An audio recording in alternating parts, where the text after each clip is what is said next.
Well, good afternoon. From today's topic, from the panel discussion for today, we're going to talk about the topic of social discrimination, emphasize on classism. Our panelists from today are the sociologist Mitchell Micron from Columbia University, and her opinion is important to highlight the role of social behavior in cultural advice. Then this is the psychologist Mr. Olivia Watterson from the University of Stanford, and she is going to give us how individuals process some situation of discrimination. Then we have the leader of the USA's Farmer National Union, Mr. Joan, who are going to give us, she's here to represent the voice of agricultural communities and rural workers. And then is Ana Grion, who is a political economist and analysis of how is involved the politicals and economics in the classism in our country. So now I want to ask you, what do you think about classism and what do you think are the main causes that we reflect in our society? Well, thank you for the invitation first. We need to understand that classism it really shapes the individual self, because the individual stops being a person because of materialistic points of view of the society or of certain groups, more specifically schools, the jobs, interviews, the government, social media. Well, now it has a really strong impact, especially social media. And what they do is that they create a new expectation of what it means to be a person or what makes the individual valuable. So now we are not based on characteristics or some qualities. We are now facing an era where what you look like says more about you than what you have to say with your voice. So, from the psychological perspective, classism is characterized by negative attitudes toward people that are considered to be lower class and are socially devalued. And the main causes, one of the things that classism causes in people is mental health issues. And it has many factors. For example, the loss of personal autonomy, because people in lower classes have lower incomes and very demanding jobs that demand long hours that cause a sense of lack of personal control over their own lives. And also all of the, of course, discrimination, lack of opportunities, and this internalized belief of lack of personal success, and that the reason that you're stuck in a lower class is your own fault and not because you live in an oppressive system that keeps you down. Thank you. Now, I agree with the last exposer. I am the voice of the people. I came from a rural area, and I think classism is the fault of the elites that just demands the peoples and the work of the ones that doesn't have that much studies on their own eyes. Or maybe classism is the fault of a society that doesn't know how to take advantage and understand all its parts. Thank you. Well, classism, in me as an economist, I see the statistics. It's pretty bad for the socioeconomical state. I'm basing this information in Mexico. We think that most of the classism comes from the upper classes against the lower classes. So this is really not like certain, because sometimes it also comes from the same class. So it's very uncertain. Yeah. For the main causes, I think that first, the main one is the socioeconomical certification, and also how these, I'm gonna leave it there. okay, thank you. Okay, panelists, we're going to enter in a round of questions. The audience are going to ask you some questions. But to the audience, I want to, I will wait. I want to tell you something that in the classism is touch many dimensions of our society and also touch many dimensions of human dignity. So please take in mind this and please ask your questions. The boy behind. Yeah. Which well, panelist? From which panelist is the question? it will be for number 3, the one that speaks for the movie. Okay, so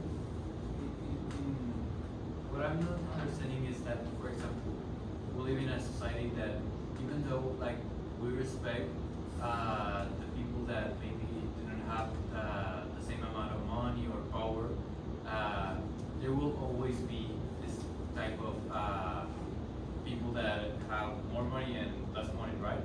Yes. Because we can talk about respect, but I don't understand what are your proposals for this that you're calling it problematic, that people are classist. I fight for the right of workers. I fight for the right of the workers' child to get a proper education, for the kids to have the opportunity to educate themselves, and for the people from up, from the elites, to understand that even if the people that if the people from low resources have the same opportunities as them, they can be the same or even better. I propose the implementation of a better education on the United States, since I'm the union leader of the farmers on the United States. Another question? Okay, first. From panelist number 2, how do you think people's mentality has to Hold on. change in order to fix its so classism? Sorry, can you repeat the question? As a psychologist, how do you think people's mentality has to change about, well, classism in general in order to fix the issue? Okay, first of all, it is very important for people from all classes, high classes, middle class, lower class, to develop class conscience and be aware that meritocracy, that is the main mechanism by which classism and this inequality is enforced, is actually a myth, because in a utopian society, of course, we would like for people to get what they deserve based on their own merits, their own effort and everything, but unfortunately that is not real in this society. So it is important for people to realize that people are poor mostly not because they don't work enough, they don't focus hard enough, they don't do enough, but because they lack opportunities. And that success is mostly determined not by how much effort you put into your life, but by how much access you have to these opportunities and how many connections you have. And unfortunately, our current system keeps people from lower classes from accessing those privileges. Thank you. No? I don't remember who was the economist. And me? Okay, yeah. So I have a, well, first of all, it's a really good topic, I'd say, but I'm really curious how the economics involves in this topic and how the economic system contributes to this topic of social discrimination and classism, and how or what can changes you can do to help reducing it. Well, how does it, how does economics is on classism? Well, because it's inefficient, because of whole groups, based on the poverty section of Mexican poverty section, is about over the 65%. So, and the upper classes are just like 6%. So, the lack of, as the psychologist just said, the lack of opportunities they have is just centered in that 6%. So in aesthetics, it's that 6% of is not what carries the whole economy of Mexico. So that 65% is the one that carries the most. So with a lack of opportunity like that takes off classism is it could be way much better. Now we miss one, the panelist one. No question from there? Can you just remind me the role of the panel was? She's a sociologist. Sociologist, okay. I got a question for you. So, what do you think about the fact that we can really reduce this inequality? Because the human society has been built because they, according to Thomas Rowe, for instance, or a lot of sociologists, philosophers, people, they said that the people were scared to be killed by someone else. That's why they build the society in itself to protect themselves. So basically, we can assume that the human beings are selfish. So what do you think that is gonna reshape the society in itself when you consider that we are selfish by nature and that we don't want to share with the others because we tend to promote our own happiness before the interest of the others, by essence? That's a really good question. Thank you for that. Well, my specialty is really related to psychology too, because we study how the human being evolves and develops within the society and its groups. So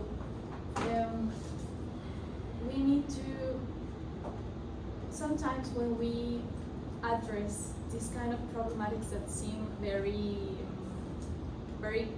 big or very intergenerational, we lost ourselves finding the causes of or the possible solutions for this.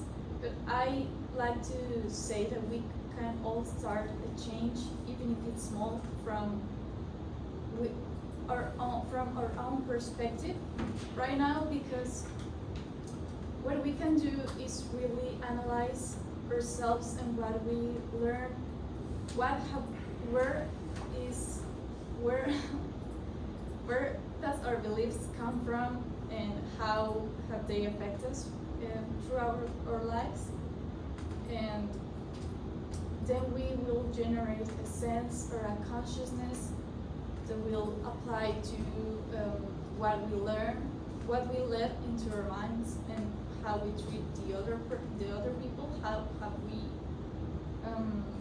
being affected our human potential, and that way we can manage a little better the human division in society. Okay, thanks. Another questions? No? Okay. Oh, you have another? Oh, no. Okay, are you sure? Okay, now we're closing this round.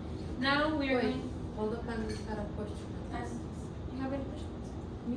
No, no, no, no. Also, you had a question? It's all the. All okay. So now we are going to enter the round of conclusions. So now I would like to invite you, each of you, share your closing reflection, and you're going to have 1 minute to tell us. Well, the important point for sociologists is learning how to move in a crisis world, that is learning how to discern the factors that come and take place in the environment, since its influence and core is really enhanced by the groups we form part of, the social media and the communication spaces. So little by little, we all learn how to manage this pressure and learn all that matters to us and can be useful for our lives, and from a functional and respectful point of view of society, even if it's ideal or utopian. Thank you. Well, it is very important for people to change their mind and their perspectives about classicism, so that can translate into action that helps end this kind of discrimination and segregation that we have in our society, especially so that people in lower classes have a better life, and we can solve this severe mental health crisis that is very prevalent in lower class people because of these kind of conflicts. Thank you. Thanks.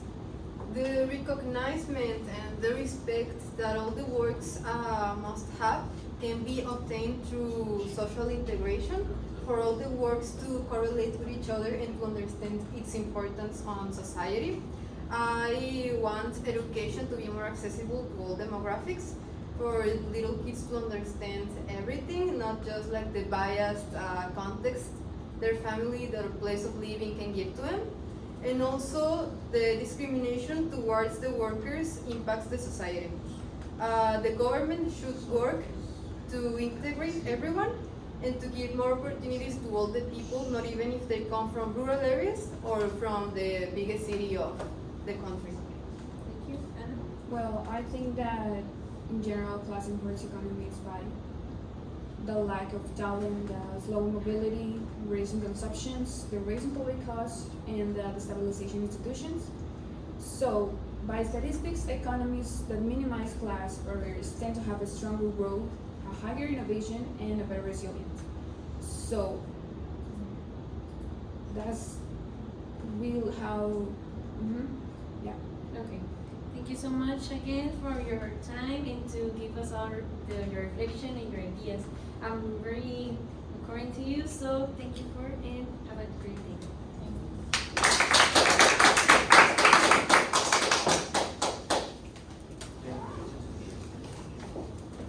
Okay guys, that means that I will see you